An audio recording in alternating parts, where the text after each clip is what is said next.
The first sign of trouble wasn't the message itself, but the profound silence that followed. It was the kind of quiet that settles in after someone has detonated your life and calmly walked away. It didn't announce itself. It simply seeped through the walls, through my inbox, through the stubbornly blinking green light on the modem, which seemed to defy the unplugged feeling of everything else in the apartment. The message arrived at 2:03 p.m. I know the exact time because I've fixated on that time stamp more than I've blinked today. Wedding is off. Expect a call from my lawyer. I didn't reply immediately. Not because I was shocked, but because I wasn't, and that realization terrified me. Instead, I stood barefoot on our kitchen tiles, a spoonful of peanut butter suspended mid-air, like an actor frozen in a bad commercial for heartbreak. Her cat, yes, her cat, rubbed against my ankle as if it hadn't just witnessed the quiet demise of our engagement via text. I didn't text back. I pulled out the mortgage folder from the drawer where we kept all our important documents. Sitting at my laptop, I deleted my name from the joint application. It took 5 minutes, no security questions, no final warning, just a click. I returned to the spoonful of peanut butter, ate it, then sat in silence and waited. By 6 p.m. that evening, I had 5 missed calls from an unfamiliar number. I googled it. It belonged to a law office, featuring a stock photo of a smiling man in a suit who looked like a part-time car insurance salesman. I didn't answer. The next morning, an email arrived from a Mr. Garland Aid Huxley, requesting a discussion about pending contractual implications regarding the cancelled nuptials. His tone was polite, but there was a subtle tension in his words, like someone pretending a building wasn't ablaze while holding a damp match. I responded with precisely 2 sentences. I have no pending contracts with your client. Please direct all communication elsewhere. 2 hours later, the voicemails started sounding different, stressed, rushed. Legal terms began to intertwine with emotional ones. That's when it hit me. She hadn't told him, not about me removing my name, not about the loan, not about the deposit I'd fronted solo, which would now be irrecoverable if my name wasn't on record, not about the fact that her entire scheme relied on my silence and compliance. But I didn't scream. I didn't call friends. I didn't post anything. I simply waited, because I knew Rena, and Rena had no idea that I knew what she'd done. No idea. I'd found a luxury hotel receipt from Albany 3 weeks ago. No idea I'd seen the name Bo scrawled in pen on the back of her yoga receipt. No idea that my silence wasn't weakness. It was a setup. So, when her lawyer called again at 4:17 p.m. that afternoon, he didn't leave a voicemail. He just hung up, and 5 minutes later she texted, but this time, it wasn't cold. Can we talk? When Rena's text finally arrived, can we talk? I stared at it for a while, letting the words blur, their meaning dissolving the longer I looked. It was so brief, so vague, as if plucked from a stack of post-breakup scripts. But this wasn't a breakup. This was an execution, and she had pulled the trigger hours ago. I didn't reply, not out of cruelty, but because I knew that the longer I remained silent, the more she would unravel. Rena loathed not being in control, and for once, the reins weren't in her hands. I went about my evening in the most mundane ways. I reheated leftovers that tasted like cardboard, fed her cat because, of course, he was still here, and sat down with the TV on mute, just to hear something other than my own thoughts.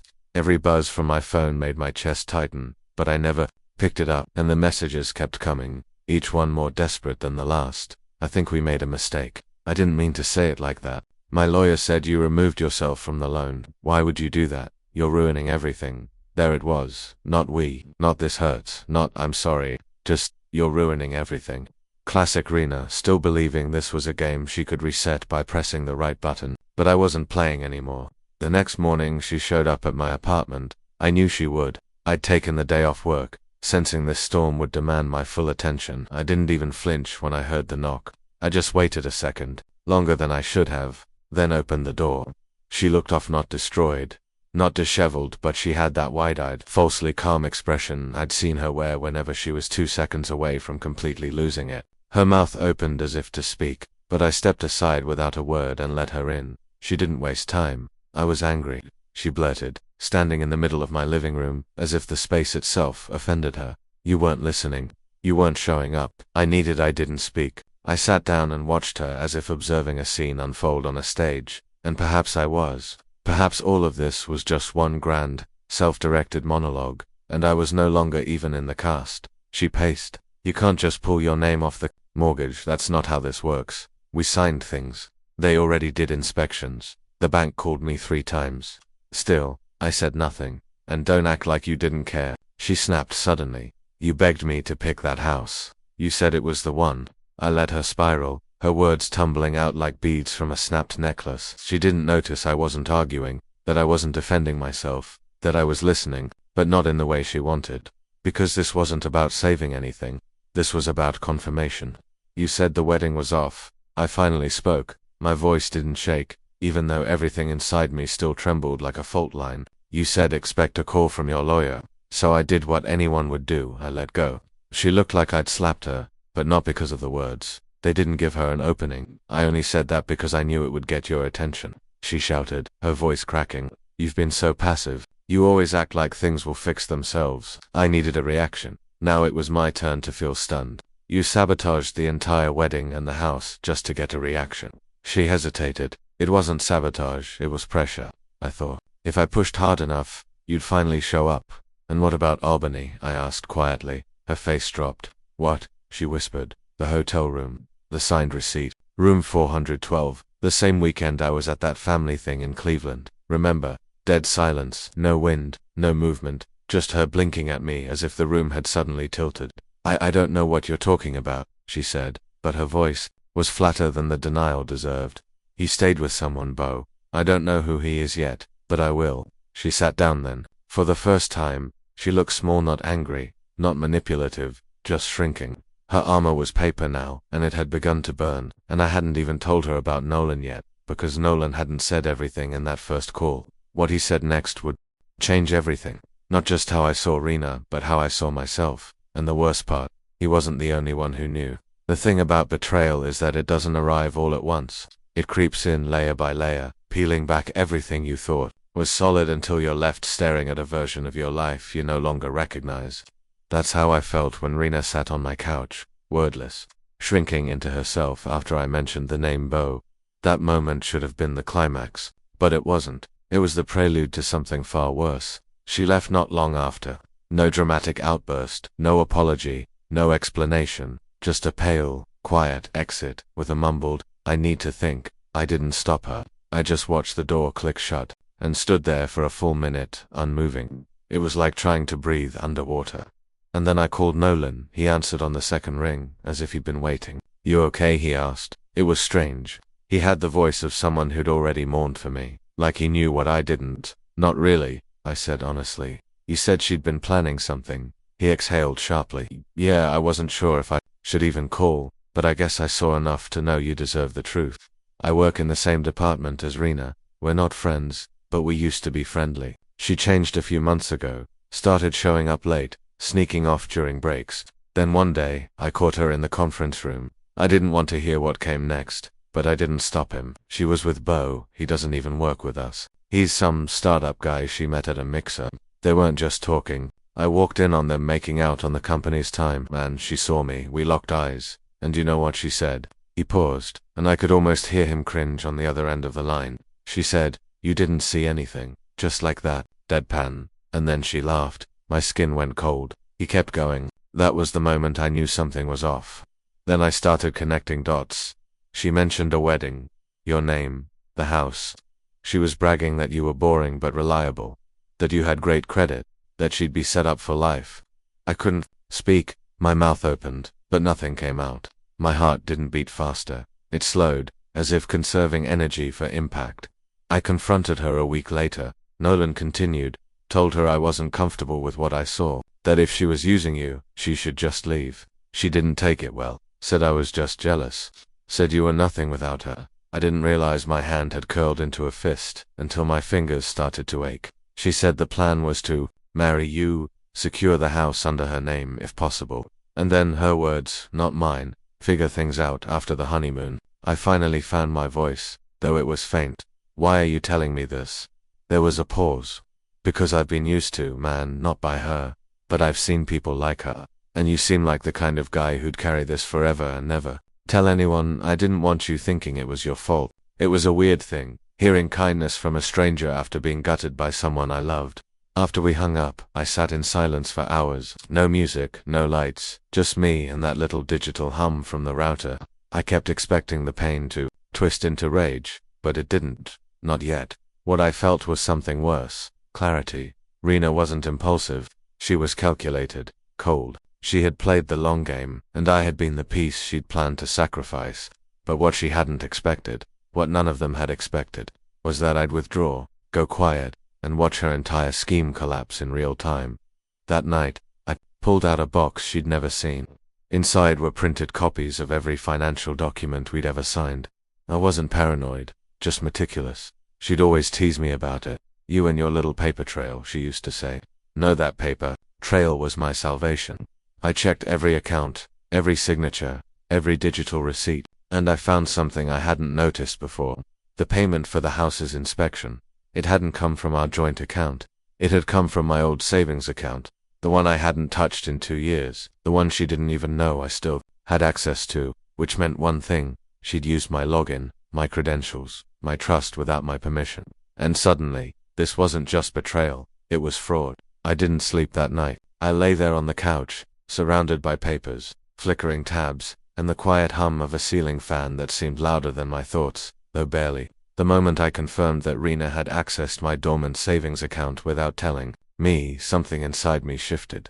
It was like flipping a coin in the dark and realizing it had landed on its edge. Unstable, impossible, and dangerous. That account was mine before we even got engaged. I'd stopped using it because Rena pushed for us to combine finances, insisting it would make everything feel more real. At the time, it sounded romantic. Now, it sounded like a chess move, and I was the pawn. I opened the bank's activity log and narrowed my eyes at the timeline. The withdrawal for the inspection had been made 3 days after I left town for my cousin's bachelor weekend in Cleveland. The same weekend, coincidentally, that she'd been at that Albany hotel. The same weekend where I now suspected a lot more happened than just a stolen kiss with Beau. So, while I was playing poker with my cousins and drinking too much lukewarm beer, she was playing a much colder game, and she was already betting with money that didn't belong to her. I screen captured everything, printed out the bank records, timestamps, login IPs. I made a folder and labeled it for me. Not for revenge, not for some dramatic court battle, just so I wouldn't ever let myself forget how deep the manipulation had gone. The next morning she texted again. Can we start over?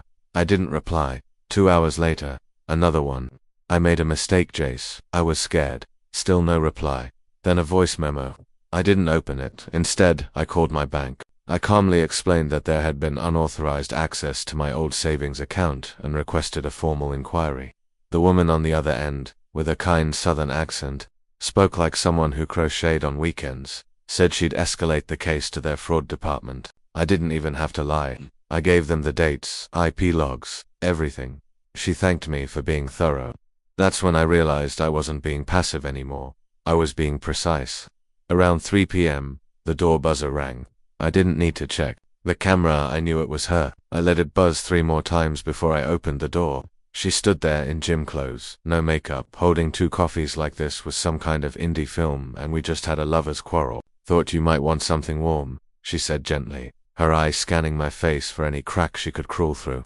I took the cup and said nothing. Inside, she sat down and folded her hands like she was waiting to be interviewed. Jace, I know you're hurt. I know I didn't handle things the right way. But this, us, it doesn't have to be over. We've been through so much, right? I took a sip of the coffee. It was lukewarm, fitting. Who is Beau? I asked calmly. Her eyes flickered. I already told you. He's no one. You didn't tell me anything. You avoided the question. She bit her lip. He was a mistake. Just a stupid fling. It didn't mean anything. I looked directly at her. You accessed my savings account while I was out of town. You used money I didn't authorize to pay for something you intended to own without me. Her face went pale. You want to talk about mistakes? I asked. That wasn't a mistake. That was theft.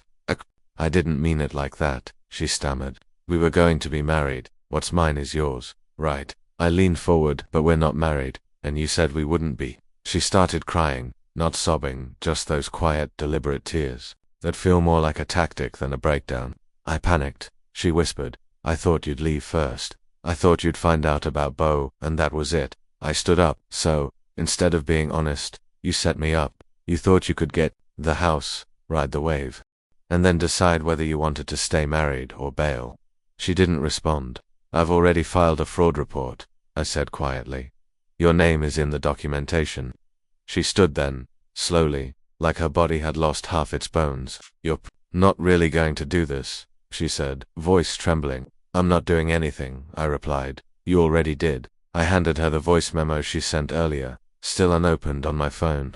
You can say whatever you need to in there, I said, but I won't be listening. And with that, I walked to the window and stared outside. My back turned as she left the apartment. I heard the door click shut, but the truth, it didn't feel like an ending. It felt like the beginning of something she wasn't prepared for, because Beau wasn't her only secret, and Nolan wasn't the only one watching.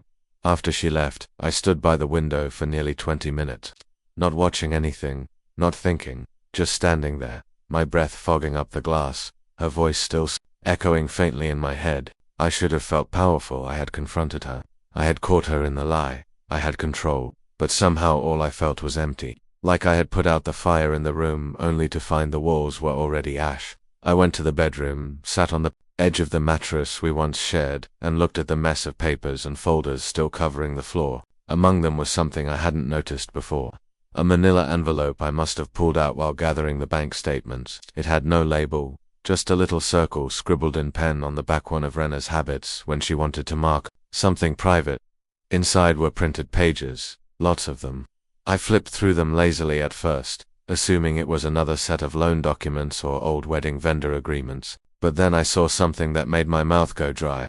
It was a spreadsheet, not a financial one, a list of names, dozens of them. Each name was followed by short, coded descriptions, reliable but clingy to cheap, already hooked someone else, good fallback if needed. And next to mine, Jace, safe, loyal. Credit score, 800 plus, emotionally avoidant, but easy to control. My heart stopped. I read it again and again and again. It was real. It was her font, her language, her weird shorthand. The rest of the document was filled with similar notes, phone numbers, cities, even timelines, like she tracked interactions, responses, reactions. It was a social playbook, a twisted inventory of people she had dated, ghosted, or categorized, like they were furniture. I wasn't a person to her. I was a column in a strategy. I couldn't breathe. My vision narrowed. I had to stand up and walk around the apartment just to stop my hands from shaking. This wasn't just about me anymore. It never had been. Rena wasn't heartbroken. She wasn't confused. She was methodical, calculated. She had been playing a long game, and I wasn't the first. I was just the one she thought would never find the scoreboard. I called Nolan again. He picked up immediately. There's more, I said without greeting. I found a list, like a literal list with names, details, notes. I'm on it. He didn't sound shocked. She mentioned something like that once, he admitted, joked about having dating stats. I thought it was just her being edgy. It's not a joke, I said coldly. It's organized. She had me marked from the start. There was a pause. Then something shifted in Nolan's voice. I didn't want to tell you this before, but I wasn't the only one who saw her with Beau. There's another guy. Tommy works in HR. He told me last week that Rena had offered him $300 to look the other way about her visitor logs, said it was just a friend, nothing serious, but she needed him to delete the record. I sat down slowly. The pit in my stomach stretched deeper. So, she's been cleaning her tracks.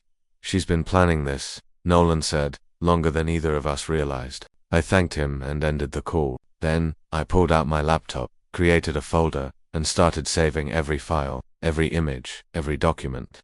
I didn't know what I was building exactly. Not yet. But I knew I had to keep going. Around 11 p.m., another message came from Rena. Left something at your place. Please don't go through my stuff. Too late. I opened the second drawer of the cabinet where she kept her things.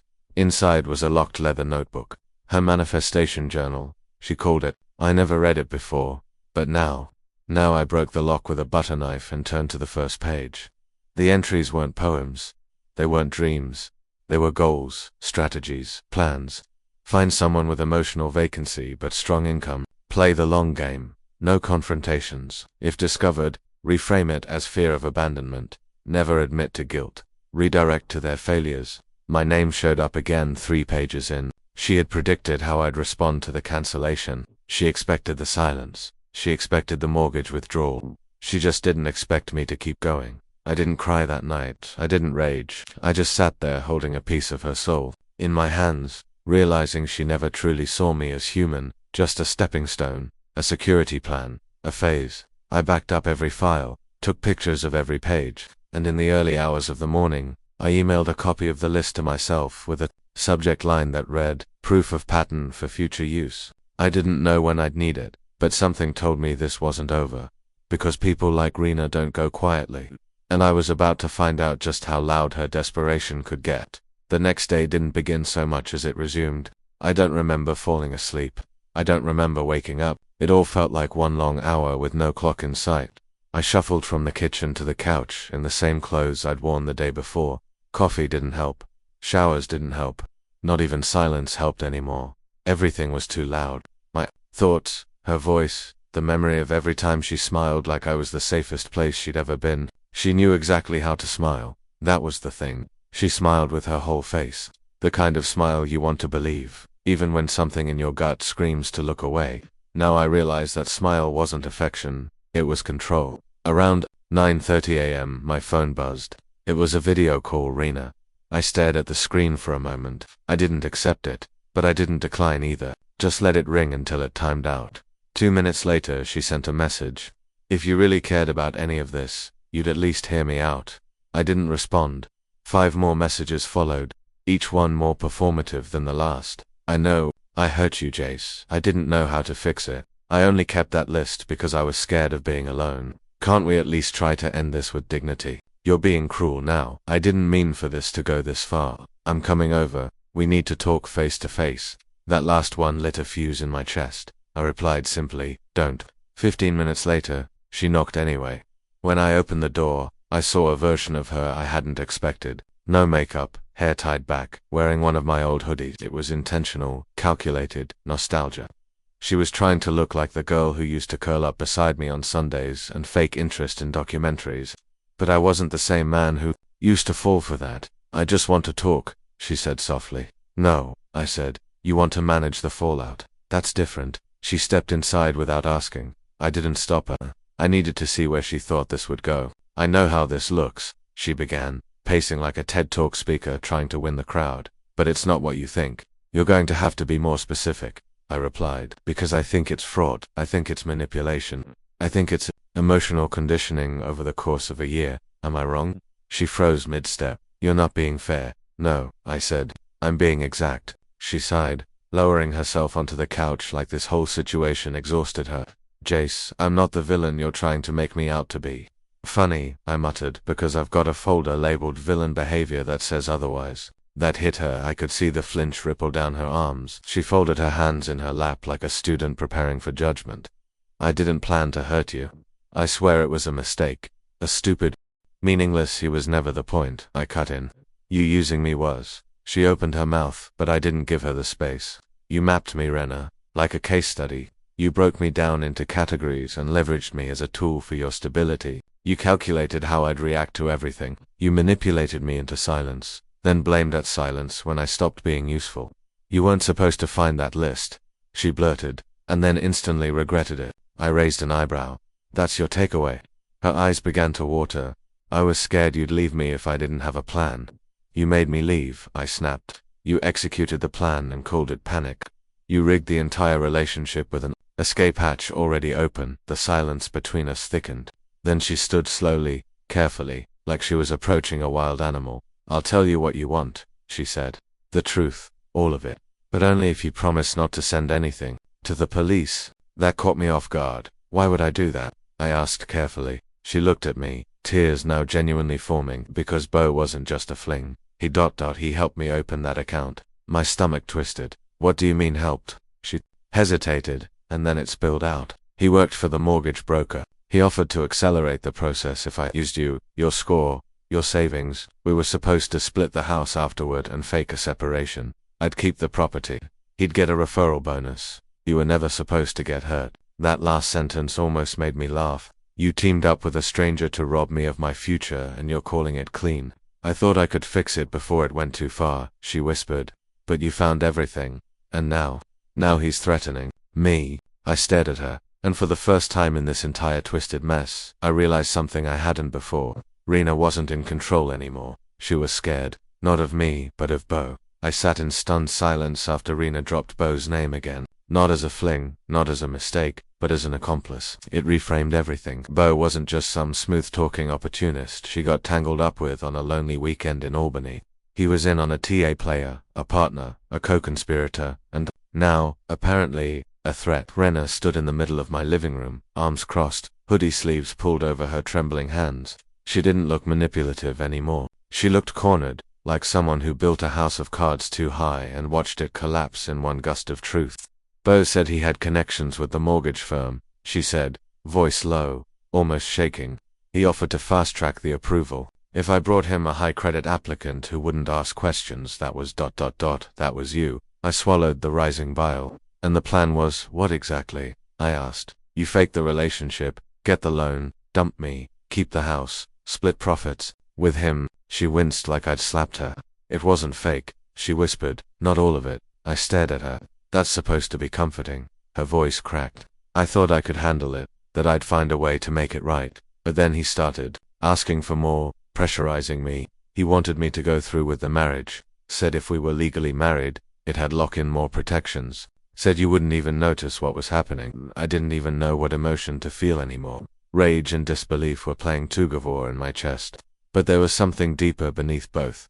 Disgust, not just at her, but at myself. For not seeing it, for trusting so blindly. I started getting texts from numbers I didn't recognize. She continued. Threats, weird voicemails with no words, just breathing. Bo said if I backed out, he'd report me for fraud. Tank both our lives. Tell your family everything. He's unhinged. Jace, I don't even know his real last name. I narrowed my eyes. And you came here. Why? Because I don't know what to do, she said. Because I think I made a deal with someone dangerous, and now he's turning on me. I thought you deserved to know. You're the only one who ever, her voice cracked, saw me as anything worth saving. I almost laughed at the irony. You want me to save you? She said nothing. I stood and walked past her toward the kitchen, needing to put something solid between us. My mind raced, trying to untangle this grotesque knot of betrayal, greed, and now threat. If what she was saying was true, this wasn't just emotional manipulation anymore. This was legal, maybe even criminal. I opened my drawer and pulled out the flash drive. I'd backed everything onto it. The list, the transaction logs, the forged login, the notebook scans. I held it up. I was going to take this to the police, I said. She nodded slowly, tears streaming now. But now I think it might be safer to go higher. She looked confused. What do you mean? Bo's not just a con man. If he has access inside a mortgage company, he's part of something bigger. If he's done this once, he's probably done it a dozen times. You think you're the only one who played decoy? My mouth fell open. I didn't even think. No. I cut her off. You didn't. You were too busy playing predator to realize you were being hunted, too. There was a knock at the door. Both of us froze, one knock firm precise. I looked through the peephole. No one was there. My spine went rigid. I opened the door just an inch. Nothing. But there, taped to the outside of the door, was a single white envelope. No markings, no stamps. I pulled it down slowly and opened it. Inside was a printed screenshot of my apartment's lease agreement with one sentence. Scrawled in red Sharpie across the top.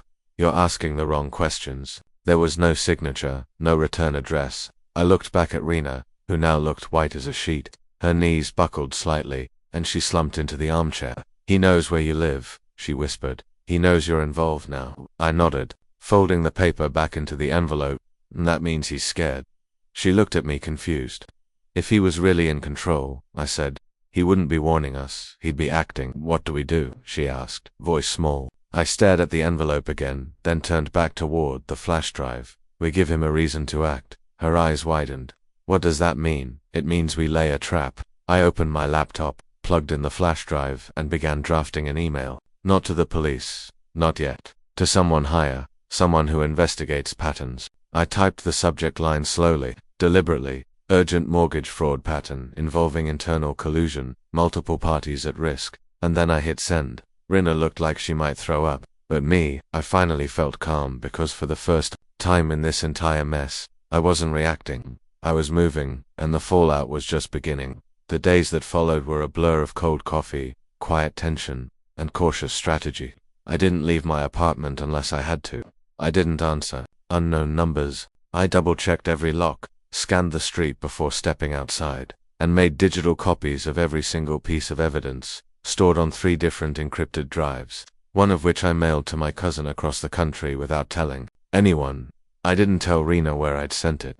I didn't even tell her where I work now. Not because I wanted revenge, but because for the first time in years, I was protecting me.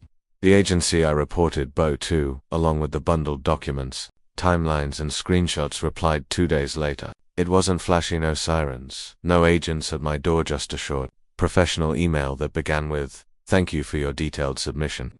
This is not the first report we've received about this individual." That line hit like a quiet earthquake.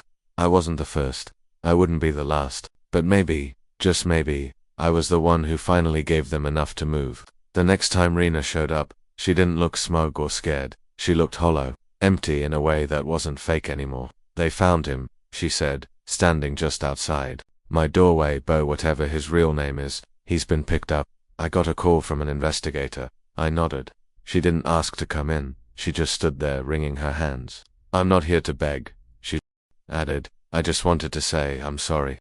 Not for getting caught, but for everything. For treating people like tools. For turning trust into leverage." I didn't say anything at first. Just watched her. Not with hate. Not even with anger. Just distance. She took a breath. "I'm moving, getting out of the city, taking a job with my sister's company upstate. I need to rebuild somewhere quiet." I still didn't speak. "I know you probably don't believe me," she said, taking a small step back. "But you were the only person who ever made me feel safe, and I ruined that." This time I nodded once. "Goodbye, Jace." She left just like that. No drama, no fanfare, just the sound of her footsteps disappearing down the hallway and me still standing at the edge of my old life, staring into something new. It's been 7 months now. The house was never purchased. The mortgage process collapsed, and the lender quietly reached out to me once to offer a very careful apology and assurance that the employee in question was no longer with the company. I didn't ask questions. I didn't need to. The wedding date came and went like a ghost train, quiet, fast, and forgotten. That day I took myself to the mountains alone. No phone, no emails, just wind, pine, and a sky so white it felt like a reset button. I've started over, not completely. Some scars don't fade that easily, but I changed jobs, moved to a smaller apartment, got a new cat, this one actually mine, and I started therapy. Real therapy, not just coping, but understanding. And something happened in the middle of all that change. I began to forgive myself, not her, me, for ignoring my gut, for tolerating less than I deserved, for shrinking so someone else could feel bigger, for mistaking control for connection. A few weeks ago, I met someone. I'm not rushing, I'm not diving into romance like a lifeline. We've gone on to dates. She laughs at her own jokes, drinks hot chocolate in summer, and doesn't try to finish my sentences. It feels real, and that's more than enough for now. If you're reading this and you've been used, lied to, or twisted into someone you don't recognize, just know your silence isn't weakness. Your stillness isn't surrender. Sometimes the quietest steps are the strongest ones. Because I didn't scream, I didn't rage, I just walked away.